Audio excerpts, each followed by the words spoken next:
नमस्कार। पॉलिटिक्स में आप सबों का स्वागत है।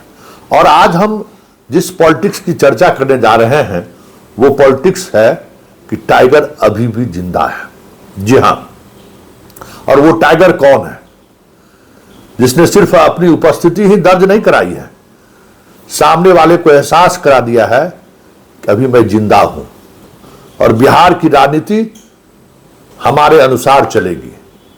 जब तक हम इस जहां में हैं, बिहार की बादशाहत किसी दूसरे के हाथों में नहीं जा सकती है। आज नीतीश ने वो साबित कर दिया।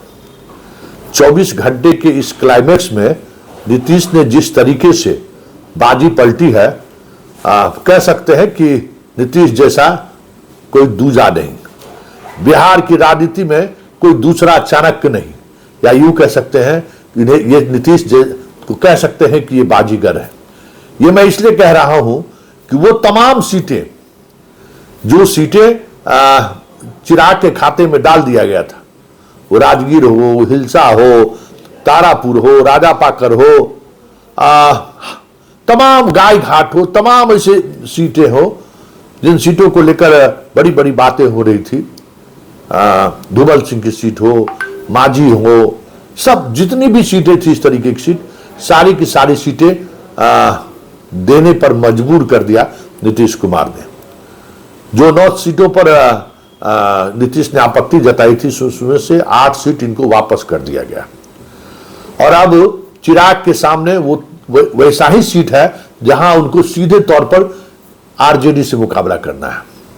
चाहे वो मनेर का सीट हो, चाहे वो राघवपुर का सीट हो, इस तरीके की कई सीटें हैं जिन सीटों पर सीधे तौर पर उनको आरजेडी से फाइट करना है। आरजेडी का जो महत्वपूर्ण मजबूत सीट है, उन सीटों पर अब चिराग को 2-2 हाथ करना है।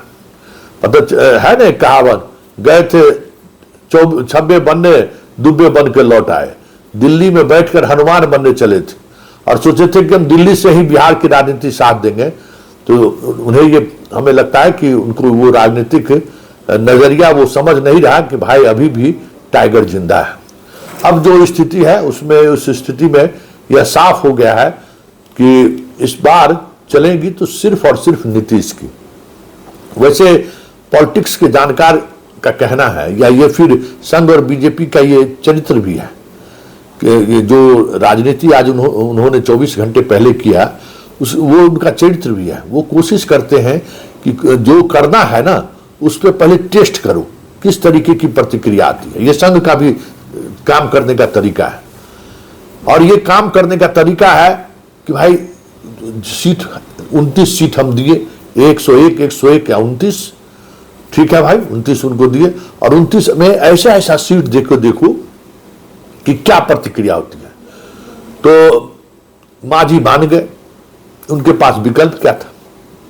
कुशवाहा को मानना ही था, मिलना क्या था उनको। बात बच गए नीतीश, दाव इन पर भी शाह खेल दिए। और वो दाव कितना उलट पड़ा कि आज 4 बार शाह बात करने की कोशिश की, नीतीश से बात नहीं हुई। अंत में प्रधानमंत्री खुद बात किए और उसके बाद फिर बात पटरी पर आई है। ये तमाम ऐसी सीटें थी जो सीटें श्योर शॉट सीट मानी जाती थी, और वो सीटें एक रणनीति के तहत चिराग को दे दिया गया था। चिराग बल्ले बल्ले थे कि भाई हमें वो ये सीट मिल गए, अब हमें क्या है, हम तो अपने तरीके से चीजें, क्योंकि कहीं कहीं ये उस रणनीति का हिस्सा था जिस रणनीति के तहत नीतीश को चुनाव से पहले ही, मतलब कि आपकी हैसियत जताने की कोशिश थी कि चिराग को ऐसी सीट दे दो जो स्ट्राइक रेट 25-24 आ जाए, उसके बाद नीतीश को निपटाने में कोई दिक्कत नहीं होगी। दूसरी उनकी कोशिश थी कि समता पार्टी वाले जो लोग हैं, जो नीतीश के वफादार हैं, ऐसे वफादार लोगों को थोड़ा साइड किया जाए। नए लोगों को टिकट पे ज्यादा ध्यान केंद्रित कराने की कोशिश भूजा पार्टी के द्वारा हुआ, वो भी उसमें भी विफल रहे।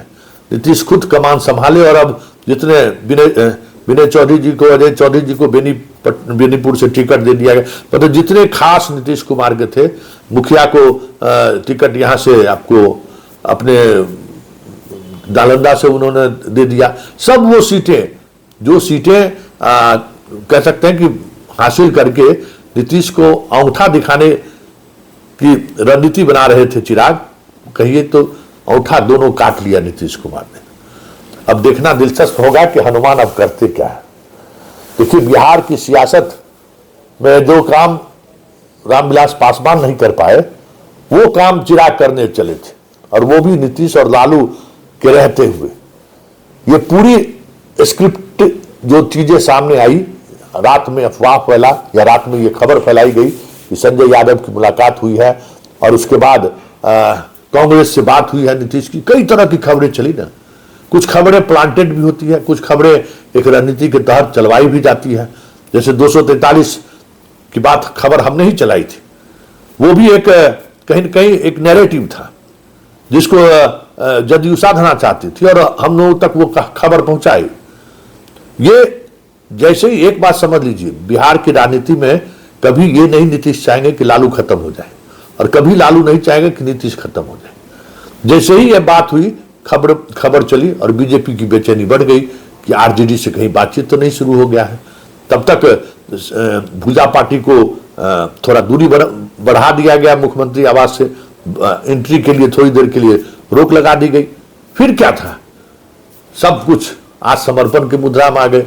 उधर आरजेडी कांग्रेस को साधना चाहता था, तो कांग्रेस वाली में बात कुछ और आगे बढ़ चुकी थी, बात वहां कुछ और भी था, तो वो बात दूसरे तरीके से बनाई गई। लेकिन एक बात जो साफ दिखा कि आज की तारीख में भले नीतीश कुमार को लेकर कई तरह की चर्चाएं हो रही है, मानसिक तौर पर नीतीश सही नहीं है, नीतीश में अब वो पहले वाली क्षमता नहीं रही, जिसको जो हमें लगता है कि कम से कम चुनाव से पहले वो तमाम तरह के इस तरीके की जो भ्रांतियां थी, इस तरीके की जो बातें फैलाई जा रही थी, कम से कम ये बातें तो तय हो गई कि नहीं, झुकेगा नहीं, कभी नहीं।